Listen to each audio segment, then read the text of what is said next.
My daughter-in-law just destroyed 6 months of my life in 30 seconds. I'm a cancer survivor. Finished my final chemo treatment 3 weeks ago. Spent those 6 months crafting a family ring during treatments. Trembling hands, magnifying glass, pure determination. White gold band with 4 birthstones for future grandchildren I might never meet. Christmas morning, 15 family members watching. I handed Patricia my gift. She examined it like roadkill. Then came the words that changed everything. This infected amateur work belongs in a dumpster. Martin, maybe focus on not dying before making jewelry. Dead silence. My son David went pale. My sister Martha gasped, but I stayed ice cold, sat down my coffee, reached for my phone because Patricia had no idea. I'd been anonymously funding her medical school for 4 years. $280,000. Time to collect. Let me paint you the full picture of how cruel this really was. March 15th, 2024. That's when Dr. Rebecca Thompson at Swedish Medical Center told me I had stage 3 lymphoma, 68% survival rate. She said 18 months of treatment ahead. I'm 59 years old, lost my wife Margaret 3 years ago to the same disease. Suddenly, I'm staring down the same path. But here's what kept me going during those brutal chemo sessions, creating something lasting, a family legacy. That ring wasn't just jewelry. It was my promise that love survives even when we don't. Every Tuesday and Friday for 6 months, I'd drag myself to treatment. Port in my chest, poison pumping through my veins. Then I'd come home and work on that ring for hours. Had to modify all my jewelry tools. Hands shake when you're on chemo. Did you know that? Bought a special magnifying lamp for $400. Weighted handle files so I could grip them. Some days I could only work 15 minutes before the tremors got too bad. The birthstones cost me $1,360 total. Ruby for July, that's when David was born. Emerald for May, Patricia's birthday, though she never appreciated the gesture. Sapphire for September. Diamond for December, each stone representing a grandchild I prayed I'd live to see. The engraving nearly broke me. Had to etch the inside band with our family motto, Love Endures. Took me 3 weeks just to get those 8 letters right. My jeweler buddy Frank said it was museum-quality work. Christmas Eve, I wrapped that ring in a custom box I'd made from walnut wood. Same wood from the tree Margaret and I planted when David was born. Even made the little satin cushion inside. Christmas morning arrives. Patricia shows up in her new BMW, the one David bought her with his promotion money. She's wearing a $1,500 Tiffany necklace, designer everything. Hair done at that fancy salon downtown. I'm sitting there in my old cardigan with the burn holes from radiation treatments. Medical bracelet still on my wrist, the one that says lymphoma patient chemotherapy. Family starts opening gifts. Patricia gets David a Rolex, expensive wine for my sister Martha, gift cards for everyone else. Cold, calculated, no thought behind any of it. Then comes my turn to give gifts. I hand Patricia the walnut box. My hands are still shaking a little. They probably always will. I made this for you, I said quietly, for our family's future. She takes the box like it might contaminate her manicure, opens it slowly. The ring catches the Christmas tree lights, all 4 stones sparkling like tiny stars. For maybe 3 seconds, I thought I saw something soften in her face. Maybe appreciation, maybe understanding of what this meant. I was wrong. She held it up between 2 fingers like it was a dead mouse. Really, Martin? This is what you've been working on? It looks like something from a gas station jewelry counter. My heart sank, but I tried to explain. Patricia, I spent 6 months. She cut me off with a laugh. Not a gentle laugh, a mean one. 6 months on this? Oh, honey, you could have just gone to K Jewelers and saved yourself the embarrassment. The room temperature dropped 10 degrees. David shifted, uncomfortably. Martha's Christmas smile vanished, but Patricia wasn't done. Oh no, she was just getting started. She turned to address the whole room, holding my ring up like evidence in a trial. Everyone, look at this. Martin made me a craft project. Isn't that sweet? The way she said sweet, like the word tasted rotten in her mouth. My nephew Jake, David's cousin, tried to diffuse things. Actually, Patricia, that looks really well made. The stones are Jake, please. I know quality when I see it. This amateur work belongs in a churchcraft fair, not on someone's finger. And that's when she crossed the line that you don't cross with a cancer patient. She looked directly at me, this dying old man who'd poured his heart into her gift and delivered the blow that changed everything. Martin, maybe you should focus on not dying before you take up new hobbies. This infected L-looking amateur work is exactly why Margaret probably died miserable. She had to watch you fail at everything, too. The silence that followed could have shattered glass. My sister Martha went white as paper. David's face turned 3 shades of red. Even Patricia's own mother, visiting from Portland, looked mortified. But me, I felt something I hadn't felt in months of treatment: clarity. Pure cold clarity. Patricia had just made the biggest mistake of her entitled little life. Because what she didn't know, what nobody in that room knew, was that I wasn't just some dying old man making amateur jewelry. I was the Miller Foundation, the anonymous benefactor who'd been paying every single penny of her medical school tuition for the past 4 years. And she was about to find out what happens when you bite the hand that literally feeds you. You think that was bad? Patricia was just warming up. See, when someone shows you their true character, believe them the first time. But Patricia wanted to make absolutely sure everyone in that room understood exactly who she was. After her comment about Margaret dying miserable, the room stayed frozen. 15 people holding their breath, waiting to see what happened next. David finally found his voice. Patricia, that was completely out of line. Dad spent months. David, stop. Patricia held up her hand like she was directing traffic. Your father needs to hear this. We all need to stop enabling his delusions. Delusions. That's what she called 6 months of fighting cancer while creating something beautiful. She stood up from the couch, still holding my ring between 2 fingers like contaminated waste. Started pacing around the living room like she was giving a lecture. Martin, I'm going to be a doctor. Do you understand what that means? I deal with reality, facts, evidence-based medicine. She gestured at my ring with disgust. This isn't reality. This is a sick man's fantasy project. Look at yourself. You can barely hold a coffee cup steady, but somehow you think you can make jewelry. My medical bracelet caught the light as I reached for my water glass. The tremor in my hands was slight but visible. Patricia noticed. See, that's what I'm talking about. Those shaking hands probably couldn't even thread a needle properly. How am I supposed to wear something made by someone who can't control their own motor functions? Martha couldn't stay quiet anymore. Patricia, he has cancer. Those are side effects from exactly my point. Patricia's voice got louder, more animated. She was enjoying this. He's dying. His brain probably isn't even working right anymore. Cheofog, they call it. And instead of accepting reality and spending his remaining time doing something meaningful, he's playing arts and crafts. She walked over to the mantel where Margaret's picture sat, my wife's gentle smile, looking down at this nightmare. You know what's really sad? Margaret was probably relieved when the cancer finally took her. At least she didn't have to watch Martin embarrass the family anymore with his amateur hour projects. That did it. David shot up from his chair. That's enough.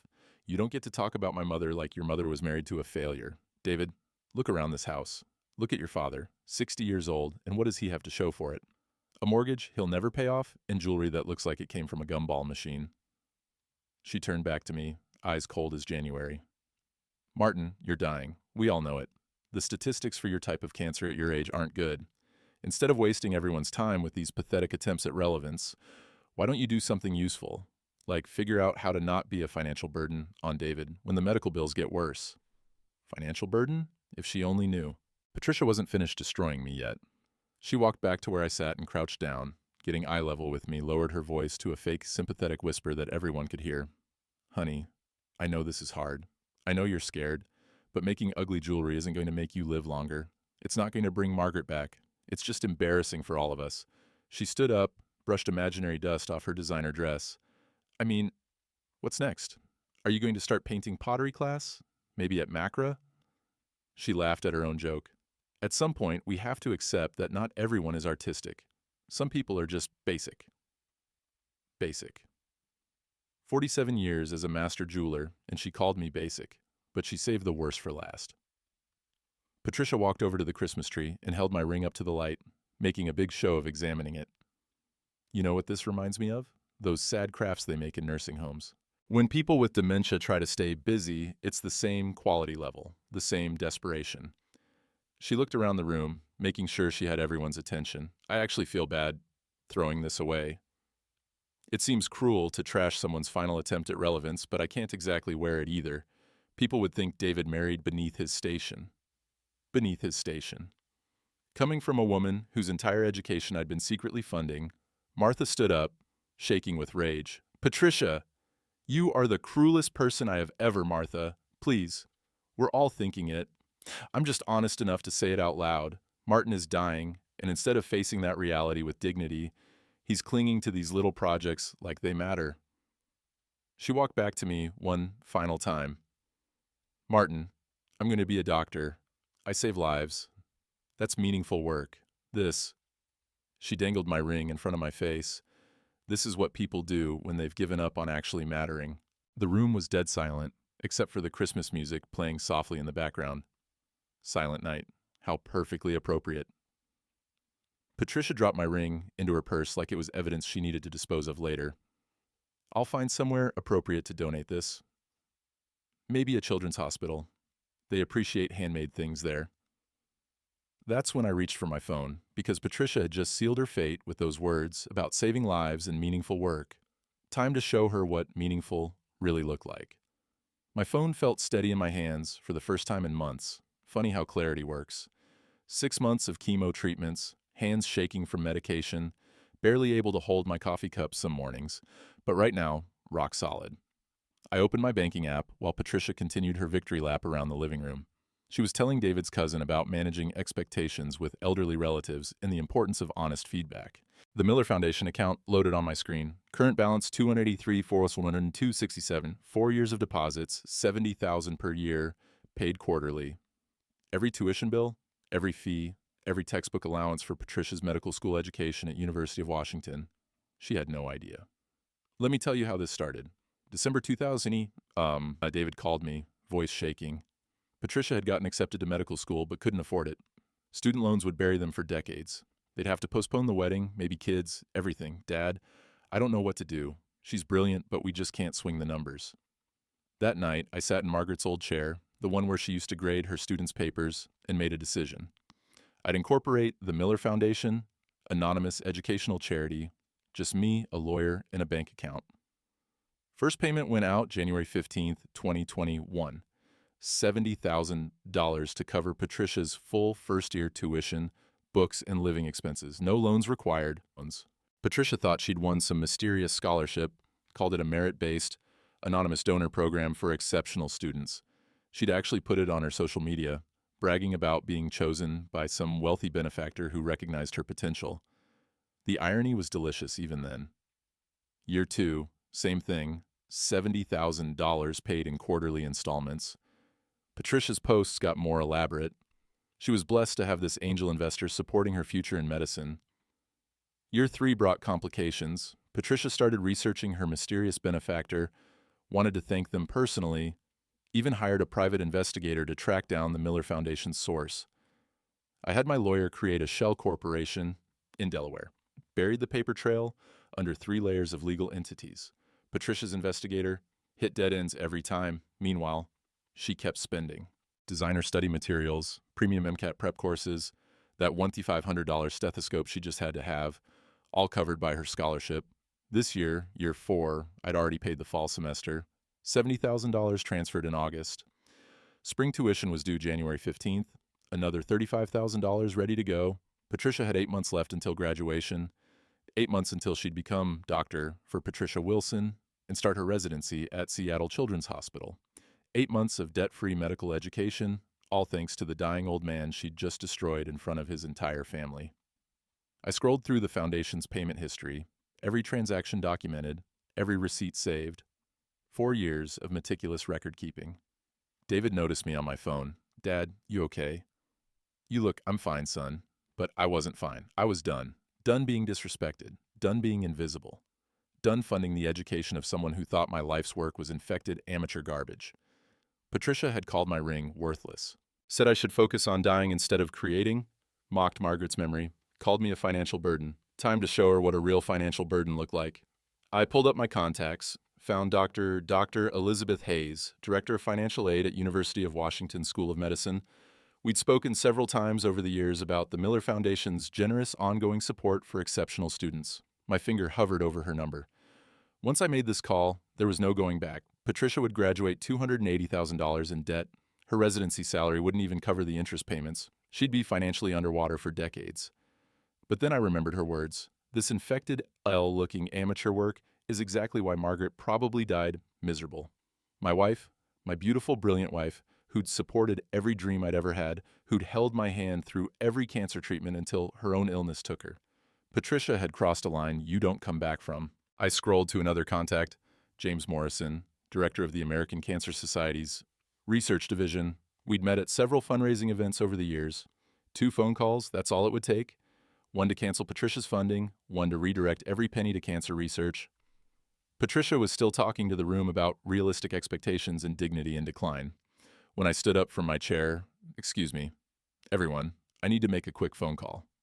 My voice was calm, steady, almost cheerful because Patricia was about to learn the most expensive lesson of her life. David followed me into the kitchen while Patricia continued holding court in the living room. "Dad, I'm so sorry. I don't know what's gotten into her lately. The stress from finals? Maybe. Son." I put my hand on his shoulder. "How much do you know about Patricia's financial situation at school?" David looked confused. "What do you mean?" "She got that amazing scholarship, the Miller Foundation thing. Covers everything. Tuition, books, living expenses. She's been incredibly lucky. Lucky, right?" "David, sit down for a minute."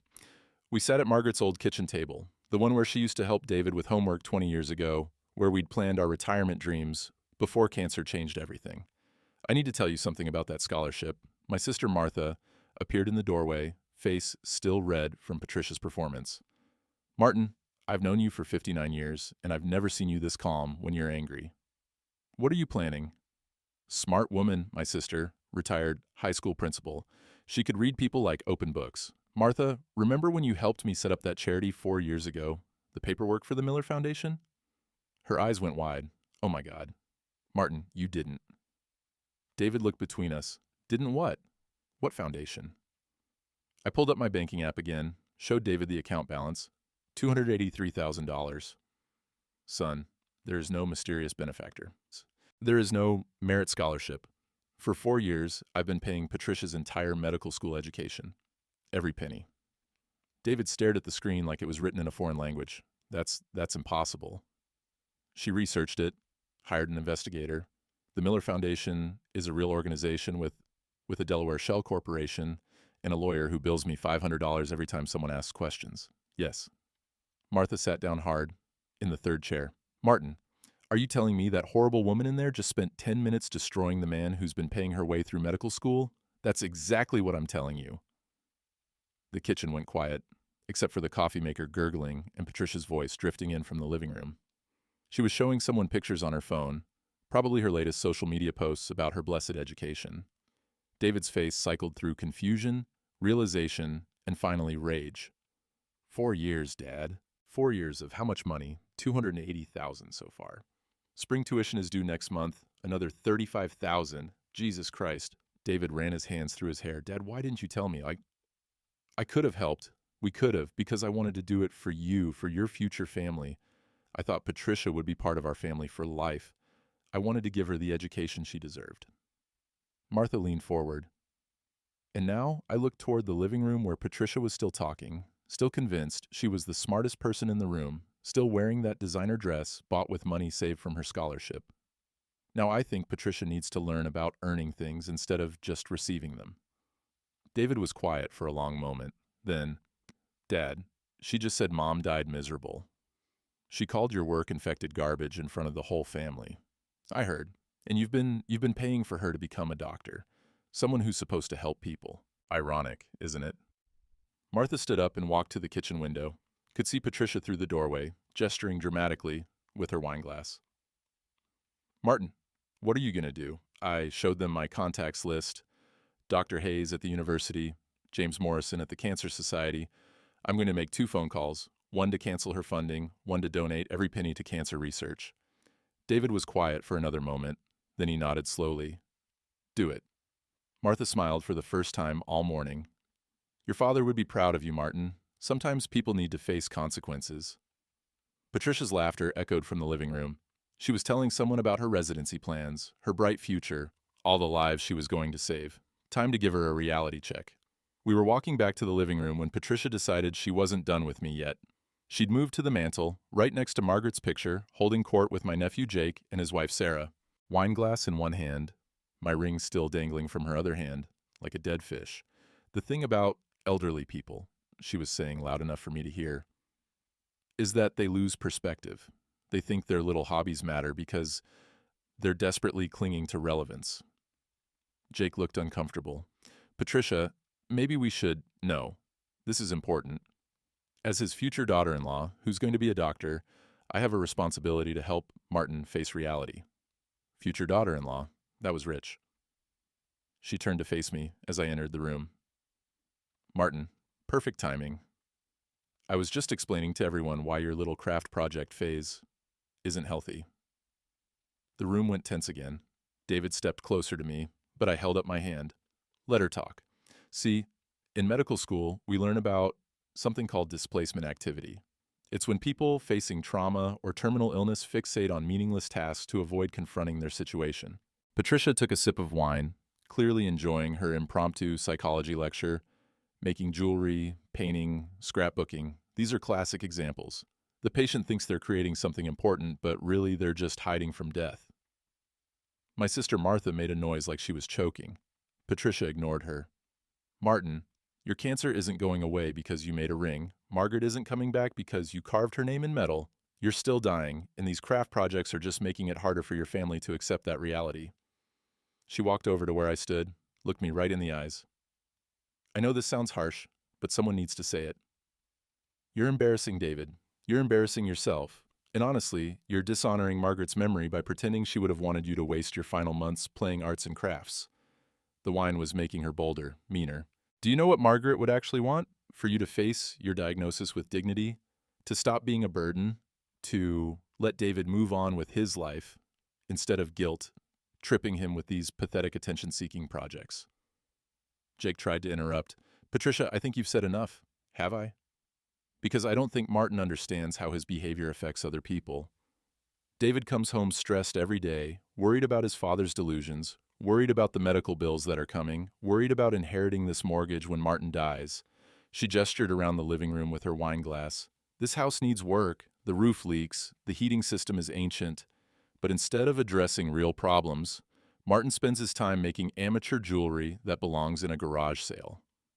David's face was getting redder by the second. Patricia, stop. Just stop. But she was on a roll now. The wine, the audience, the power trip, it was all going to her head. And the worst part, he actually thought I'd wear this thing. She held up my ring again, in public, where my classmates might see it, where my professors might notice it. She laughed that cruel laugh again. Can you imagine? Oh, Patricia, what a lovely ring. Thanks. My dying father-in-law made it in his garage between chemo treatments. That would really establish my credibility in medical school, wouldn't it? That was it, the final straw. I pulled out my phone and started dialing. Patricia noticed, but kept talking. Martin, putting that phone away won't make this conversation go away. We need to discuss your end-of-life planning, your financial situation, hello, Dr. Hayes. This is Martin Miller from the Miller Foundation. Patricia stopped mid-sentence. I need to discuss Patricia Wilson's funding immediately. Patricia's wineglass froze halfway to her lips. Dr. Hayes. Yes, I'm calling about our ongoing educational support for Patricia Wilson at the University of Washington School of Medicine. The room went dead silent. You could hear the Christmas tree lights humming. Patricia's face shifted from confusion to concern to something approaching panic. Who is that? She whispered to David. What is he talking about? I put the phone on speaker so everyone could hear. Mr. Miller, wonderful to hear from you. Dr. Hayes' voice filled the room. Patricia is one of our most exceptional students. The Miller Foundation's generosity has been absolutely life-changing for her education. Patricia went white as fresh snow. I'm actually calling to discuss some changes to our funding arrangement, I said calmly. Of course. What kind of changes are we looking at? Patricia started shaking her head slowly, like she could make this conversation disappear through willpower. Wait, she whispered. Wait. Miller Foundation. Miller. Your name is Miller. That can't be. I looked directly at her. Hello, Patricia. I'm your anonymous benefactor. The wine glass slipped from her fingers, shattered on Margaret's hardwood floor, red wine splashing across her designer shoes. That's impossible. I researched the Miller Foundation. It's a Delaware corporation. There's a board of directors. There's me, just me, and a very expensive lawyer who's been covering our tracks for 4 years. I held up my phone so she could see the banking app, the Miller Foundation account, $283,402.67. Every tuition payment, Patricia, every book allowance, every living expense stipend, all from the dying old man whose work you just called infected garbage. Dr. Hayes' voice came through the speaker. Mr. Miller, is everything all right? You sound Dr. Hayes. I need you to pull up Patricia Wilson's complete financial record. Can you tell me the total amount the Miller Foundation has contributed to her education?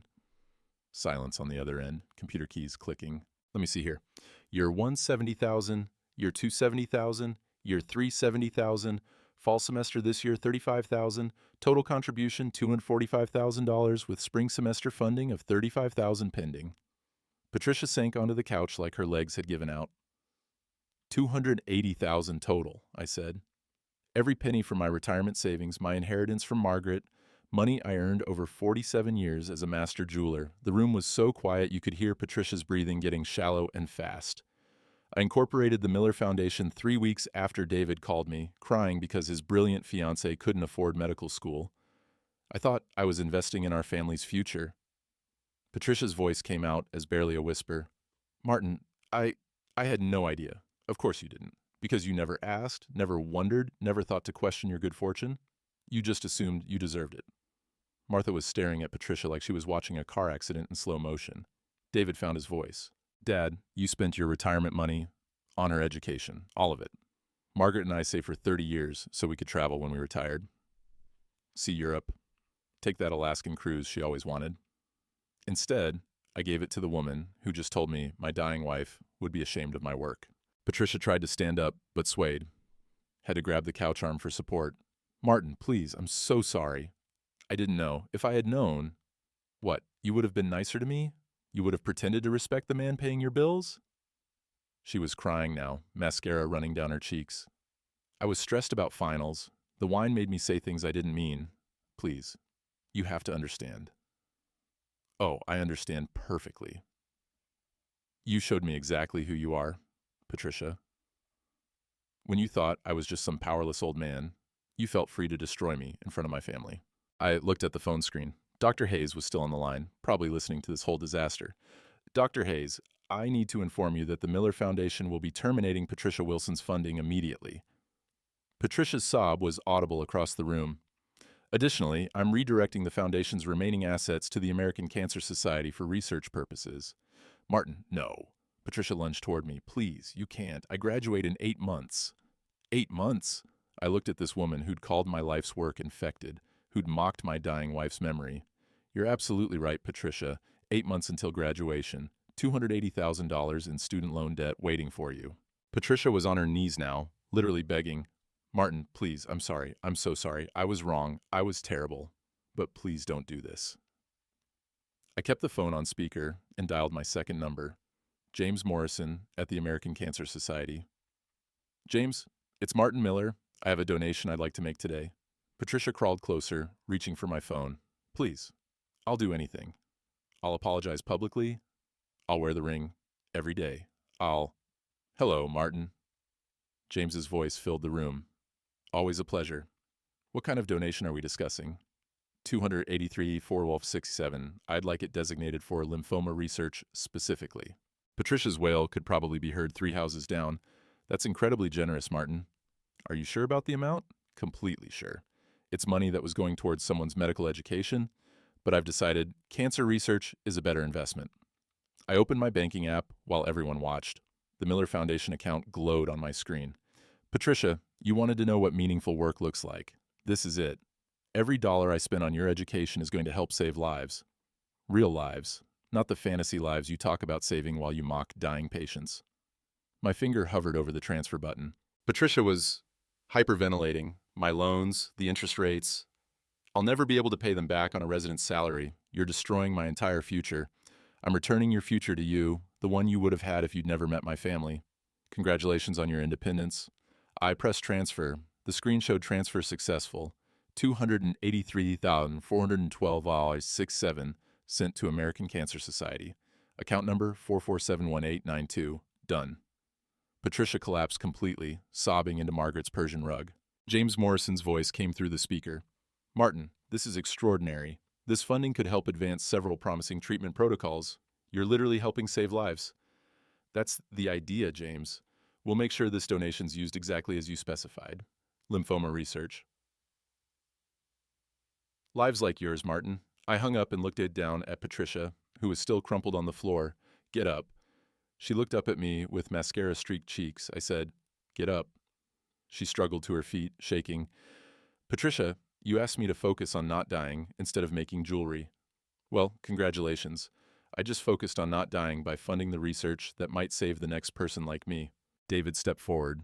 Dad, that was your entire retirement. That was my choice to make, son, just like it was my choice to spend it on someone who I thought would be part of our family. I turned back to Patricia. You called my work infected amateur garbage. You said Margaret died miserable watching me fail at everything. You called me a burden on David. Each word hit her like a physical blow. So, let me give you a reality check, Dr. Wilson. You're about to graduate with $280,000 in debt. At current interest rates, that's roughly $3,000 a month in loan payments. Your residency salary will be about $4,000 a month. The math was sinking in. Her face went from red to green. That leaves you $1,000 a month to live on for the next 25 years, unless you find a very generous benefactor. I picked up her purse from the coffee table and pulled out my ring, the one she'd called infected garbage. This ring you threw away, I had it appraised last week. $2,800, that's about 1 month of your loan payments. I walked to the mantel and placed the ring next to Margaret's picture. It stays here with family who appreciates what love and sacrifice actually look like. Patricia tried one more time. Martin, please, I made a mistake. A terrible mistake. But ruining my life won't... I didn't ruin your life, Patricia. I just stopped paying for it. My phone buzzed with a confirmation text from the Cancer Society. Your donation's confirmed and will immediately begin funding Dr. Sarah Chen's breakthrough lymphoma treatment research. Thank you for helping save lives. I showed Patricia the text. There. Your money is already saving lives. Real ones. Part 9. Public Consequences, 900 words, target. The aftermath came swift and brutal. Patricia's phone started buzzing within minutes. Text messages, emails, voice calls. She answered the first one with shaking hands. Hello. Yes, this is Patricia Wilson. What? How did you... Yes, I understand. She hung up and looked at me with pure terror. That was the University Financial Aid Office. They want to see me first thing Monday morning to discuss my loan restructuring. Her phone buzzed again. Then again. Patricia, David said quietly, maybe you should go home. And home, she laughed bitterly, to the apartment I can afford because I thought I had a full scholarship. David, I have $800 in my checking account. $800. That's supposed to last me until my residency starts. The phone kept buzzing. She answered another call. Dr. Peterson from Student Services. Yes, I received the email. Monday at 9 a.m., I understand. When she hung up, her hands were visibly trembling. They're reviewing my financial aid status. Something about significant changes in donor funding, requiring immediate reassessment of student financial obligations. Martha was watching this unfold with the fascination of someone witnessing natural selection in real time. Patricia, how exactly did you think this was going to work? You destroy the man who's been paying your bills? And then what? He just keeps writing checks? Another call. This time, Patricia just stared at the screen. It's my study group. Someone posted about this on social media. She showed us her phone. A Facebook post from Jake's wife, Sarah. When you find out your daughter-in-law has been verbally abusing the man who's been anonymously paying for her medical school. Some people have no shame. 43 comments already, growing by the minute. Sarah posted this 20 minutes ago, Patricia whispered. How many people do you think have seen it? Her phone rang again. This time she recognized the number. It's my mother, she answered with a defeated voice. Hi, Mom. Yes, I saw Sarah's post. No, it's not exaggerated. Yes, he really was paying my tuition. No, I had no idea. The conversation continued for 5 minutes. We could hear her mother's voice getting louder through the speaker. Words like ungrateful and disgusting. And how could you? When Patricia hung up, she looked broken. My mother wants me to drive home to Portland tonight. She's never been so ashamed of me in her life. David finally spoke. Patricia, I think you should pack a bag. What? I think you should go stay with your mother for a while. Figure out your next steps. Patricia stared at him. David, you're my husband. We're supposed to work through problems together. Work through problems? Yes. But what you did today wasn't a problem. It was character assassination of my father on Christmas in front of our entire family. Her phone buzzed with more social media notifications. "It's getting shared," she said numbly. Sarah's post is getting shared. She scrolled through the comments, read a few out loud. "This is why entitled people never appreciate what they have. Hope she enjoys paying back that $250,000 in student loans. Old man's revenge level, nuclear." One comment made her face go white. Patricia Wilson, University of Washington medical student. Screenshot for posterity. They're using my full name, my school. This is going to follow me forever. Another call. This time she just let it ring. That's Dr. Matthews from my residency program, the pediatrics director at Seattle Children's Hospital. The phone stopped ringing, then immediately started again. He's calling back. She looked at David with desperate eyes. "What if this affects my residency? What if they rescind my position?" David's voice was cold. "Then maybe you should have thought about that before you decided to humiliate a cancer patient in front of his family." Patricia's phone rang again, a number she didn't recognize. "Hello. Who is this? A reporter from the Seattle Times? How did you get my number?" She hung up immediately, but the phone started ringing again. "Someone gave my story to the news." David was already moving toward the bedroom. "I'll get you a suitcase." "David, wait." "No, Patricia, you called my mother's memory worthless. You mocked my father's cancer. You destroyed a man who spent his life savings on your education in my house on Christmas." He stopped at the hallway entrance. "I need time to think about whether I want to be married to someone capable of that level of cruelty." Patricia looked around the room. 15 family members who'd witnessed her meltdown, all of them staring at her with varying degrees of disgust and disbelief. Her phone buzzed with a text message. She read it and went pale. "It's from my classmate Michelle. The story is on Reddit now, something called Pro Revenge. 12,000 upvotes already." She looked at me with the expression of someone watching their life collapse in real time. "Martin, I'm begging you, is there any way to undo this? Any way to fix what I've done? I thought about Margaret, about the 6 months of chemotherapy, about the ring I'd crafted with love while my hands shook from medication. Patricia, some things can't be fixed, some words can't be taken back, some damage is permanent." I walked to the window and looked out at the December snow. "You wanted me to face reality. Here's yours. You're about to learn what life costs without someone else paying for it." 3 months later, the final results were in. I'm sitting in Dr. Thompson's office at Swedish Medical Center, looking at test results I never thought that I'd see. The words "complete remission" are highlighted in yellow on the lab report. "Martin, your lymphoma is completely undetectable. The treatment worked better than we hoped. Turns out focusing on not dying was excellent advice, just not the way Patricia intended it." My phone buzzes with a text from James Morrison at the American Cancer Society. "Your donation helped fund Dr. Chen's breakthrough protocol. The treatment that saved your life is now saving others. 14 patients in remission so far. 14 lives. That's what Patricia's education money became. 14 people who get to see their families again." Meanwhile, Patricia's life took a different trajectory. She dropped out of medical school in February. The financial pressure was too much.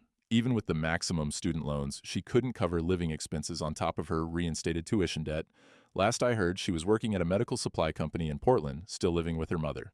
The divorce papers came through last month. David moved back home with me temporarily. He's been different since Christmas, quieter, more thoughtful. We've been working on the house together, fixing that roof Patricia mentioned, upgrading the heating system. "Dad," he said last week while we were replacing gutters, "I owe you an apology." "For what?" "For not seeing who she really was, for letting her treat you that way for so long." I handed him another screw. "Son, sometimes people show you their true character when they think it doesn't matter. Patricia thought you were powerless, so she felt safe being cruel. But you weren't powerless." "No, I wasn't." The ring sits on the mantel now next to Margaret's picture. Sometimes I catch David looking at it, turning it over in his hands. "You know what's funny?" he said yesterday. "Patricia was right about one thing. This is museum quality work. I had it appraised again. 42. The irony still makes me smile. Sarah's Facebook post went viral beyond anything we imagined. It's been shared over 50,000 times. Someone made it into a TikTok that got 2 million views. The story appeared in advice columns, psychology blogs, and relationship forums. I've gotten letters from strangers, cancer patients mostly, but also people who've dealt with family cruelty. They understand what happened that Christmas morning. One letter particularly moved me from a woman named Ellen in Ohio. "Mr. Miller, I'm a nursing student whose mother-in-law has been paying my tuition. After reading your story, I drove to her house with flowers and a handwritten thank you note. We cried together. Your story reminded me that generosity deserves gratitude, not entitlement. That's when I knew Patricia's cruelty had been transformed into something useful. Her public humiliation became a cautionary tale that actually helped people appreciate their benefactors. The house feels different now, lighter. We have family dinners again. Martha comes over every Sunday. Jake and Sarah visit regularly. Even some of Margaret's old friends have started stopping by. No one mentions Patricia anymore. She's become a story we tell about recognizing true character, about consequences matching actions, about the difference between earned and given. I've started taking jewelry making classes at the community college. Teaching, actually. Turns out there's demand for someone who can show proper technique to people with hand tremors, other cancer patients, folks with Parkinson's, elderly students whose grip isn't what it used to be. My first class had 12 students. Word spread about the guy from the viral story who makes jewelry despite shaky hands. Now I have a waiting list. Last month, one of my students, a grandmother named Rose, who's fighting breast cancer, finished her first project, a simple silver bracelet for her daughter. "Professor Miller," she said, holding it up with pride, "do you think this looks amateur?" I examined her work. Clean solder joints, smooth finish, perfect proportions. "Rose, that's the work of someone who put love into every hammer strike. That's not amateur anything." She cried right there in the workshop. That's what Patricia never understood. The value isn't in the perfection of the technique. It's in the intention behind the work, the love that goes into every detail, the hope that your creation will outlast your time on Earth. My ring, the one Patricia called infected garbage, now represents something different. It's become a symbol of dignified boundaries, of consequences fairly applied, of love that doesn't enable cruelty. David's dating someone new now, Emily, a nurse from the oncology ward where I received treatment. She understands the value of caregiving, of patience with people who are suffering. When I showed her the ring, she held it carefully and asked about each birthstone's meaning. "This is incredible craftsmanship, Mr. Miller. The person who receives this will treasure it forever." That's the difference between someone who appreciates gifts and someone who expects them. Margaret's picture still watches over everything from the mantel. Sometimes I talk to her about what happened, about Patricia, about David, about the strange way life delivers justice. I think she'd be proud of how I handled it, not with anger or revenge, but with natural consequences. Patricia wanted independence from the dying old man's charity. I gave her exactly what she asked for,